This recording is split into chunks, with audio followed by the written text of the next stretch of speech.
Hello সবাইকে। Menu কার্ডটা একবার পজ করে দেখে নাও। আমার দাদার বিয়েতে কি কি হয়েছে। মাসির ছেলের বিয়ে অনেক দিন ধরে ওয়েট করেছিলাম, এট লাস্ট খেতেও পারছি। দেখো, আমি, আমার দিদি, মামার ছেলে, দাদা আর একটা মাসির মেয়ে এবং তারপর জামাইবাবু বসে তো পড়েছি খেতে। তো প্রথমেই চলে আসলো ভেজিটেবল চপ, যেটা দাদা নেয়নি আর আমার পাত থেকে নেওয়ার চেষ্টা করছিল। কেন? আমি সেটাই বলছিলাম, তুই নিজে নে, আমার থেকে কেন নিচ্ছিস? যাই হোক, তারপরে এসেছিল ফ্রাইড রাইস, ভেজ ডাল, পটল চিংড়ি, কাতলা মাছের কালিয়া এবং লাস্ট শো স্টপার চিকেন। চাটনি, পাঁপড়, মিষ্টি খাই না তাই নিইনি।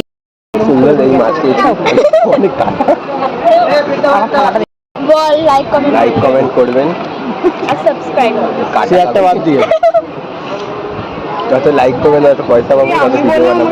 আমরা দুজন তো পাশাপাশি থাকলে হাসতেই থাকি, সেই সব তো বাদ দাও।